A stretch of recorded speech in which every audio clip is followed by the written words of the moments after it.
ولا تجسسوا، تجسس نہ کرو۔ اب تجسس کیا ہے؟ چھان بین کرنا، تفتیش کرنا۔ ظاہر بات ہے کہ بعض معاملات میں تو یہ ہماری ضرورت ہے، تجسس سے تو ظاہر بات ہے کہ کوئی چارہ کار ہی نہیں ہے۔ آخر مجرموں کی تفتیش ہوتی ہے تو تجسس اس میں ہوتا ہے، ایک دوسرے کے ملک کی جاسوسی ہوتی ہے، وہ بھی در حقیقت اپنی حفاظت کے لیے ہوتی ہے کہ وہاں کیا کچھ تیاریاں ہو رہی ہیں تاکہ ہم کو بندوبست کر سکے اس کے توڑ کا۔ تو تجسس ہر حال میں برا نہیں ہے۔ اسی طرح ایک بہت بڑا اخلاقی مسئلہ پیدا ہو گیا تھا جب جمع حدیث کا معاملہ شروع ہوا ہے۔ تو جب محدثین نے یہ چھان بین شروع کی راویوں کے بارے میں، فلاں شخص نے فلاں سے روایت کی، اب وہ جاتے تھے اور پتہ کرتے تھے ماحول میں اس شخص کا کردار کیسا ہے، اپنے ماحول میں اسے کیسے پہچانا جاتا ہے، ایک نیک اور شریف اور سچے انسان کی حیثیت سے یا جھوٹے اور دغاباز انسان کی حیثیت سے، اس کے لیے تفتیش کرتے تھے۔ کیونکہ اگر اس کا کردار اچھا نہیں ہے، اگر اس کی شہرت اچھی نہیں ہے تو پھر ہم اس سے حدیث نہیں سنیں گے۔ کیا پتہ اس نے اس حدیث میں ملاوٹ کر دی ہو، کیا پتہ اس نے خود اپنی جی سے گھڑ لی ہو۔ تو یہ احتیاط کی گئی۔ اس پر بعض لوگوں نے جو درویش قسم کے تھے، نیک لوگ تھے، انہوں نے کہا یہ تم قرآن کے خلاف کر رہے ہو، لا تجسسوا۔ قرآن تو کہتا ہے کہ تجسس مت کرو، لوگوں کے حالات کی تفتیش و چھان بین نہ کرو۔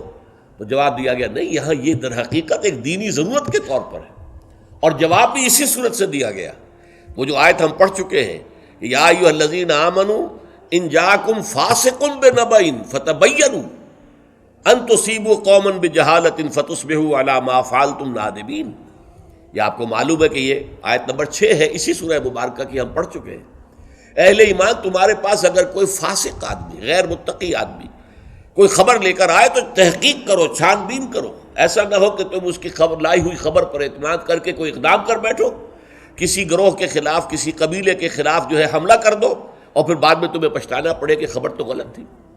تو اس دلیل سے پھر محدثین نے کہا یہ ہمارے لیے ایک دینی ضرورت کے طور پر کہ احادیث نبویہ سے شریعت کے احکام نکالے جائیں گے، تو ہم دیکھ لیں جو حدیث پیش کر رہا ہے اس کا کردار کیا ہے، اس کی سیرت بھی ہے کہ نہیں ہے۔ اسی لیے ایک بہت بڑا علم انسانی تاریخ میں، یہ علم سوائے محمد صلی اللہ علیہ وسلم کی ذات مبارکہ کے اور کسی شخص کے بارے میں نہیں ہوا، جسے کہتے ہیں الرجال۔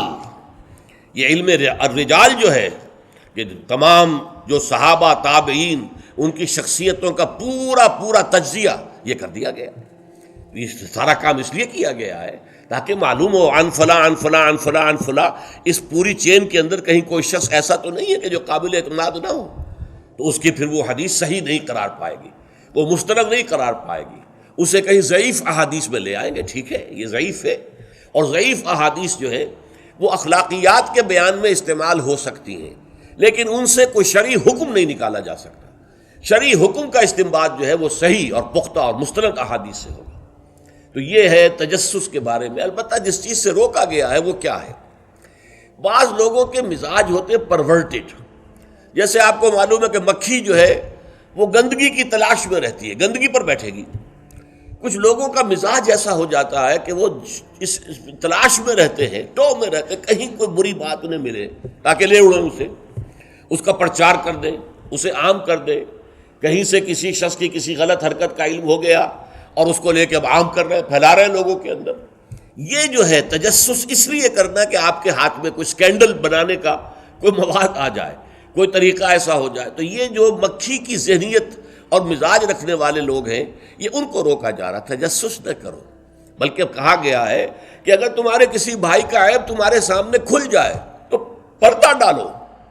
تم اگر دنیا میں اپنے کسی بھائی کے عیب کی پردہ پوشی کرو گے تو قیامت کے دن اللہ تعالیٰ تمہارے عیوب کی پردہ پوشی کرے گا، اور اگر تم دنیا میں اپنے بھائیوں کی پردہ دری کرو گے تو اللہ تعالیٰ تمہیں رسوا کرے گا تمام لوگوں کے سامنے قیامت کے دن۔ تو یہ تجسس جو ہے یہ برا ہے۔ بعض لوگوں کا مزاج ہوتا ہے، یہ دو بھائی جو ہیں ان میں کبھی جھگڑا نہیں ہوا، کیا بات ہے، اب وہ اندر جا کے ٹو لے رہے ہیں، کہیں سے کوئی مسئلہ نکال لیا، اس سے بھڑکایا تاکہ لڑیں آپس میں، اور پھر یہ کہ وہ بھس میں آگ لگا کے جمالو دور کھڑی تماشا دیکھ رہے ہیں کہ یہ لڑ رہے ہیں آپس میں۔ تو اس طرح کی پرورٹڈ جو ہیں بس شدہ شخصیتیں ہوتی ہیں بالفعل لوگوں کے اندر، اور یہ کن میں ہوتی ہیں؟ جن کے سامنے زندگی کا کوئی اعلیٰ نصب العین ہے ہی نہیں، کوئی اونچا آدرش ہے ہی نہیں، کوئی ہائی آئیڈیل ہے ہی نہیں۔ جن کے سامنے کوئی اونچا نصب العین ہے، وہ ہائی آئیڈیل ہے، وہ آدرش ہے بہت اونچا، وہ تو اس کام میں لگے رہتے ہیں، وہ ان چھوٹی چیزوں کی ان کو اس کی طرف متوجہ ہونے کا ان کے پاس وقت نہیں ہوتا۔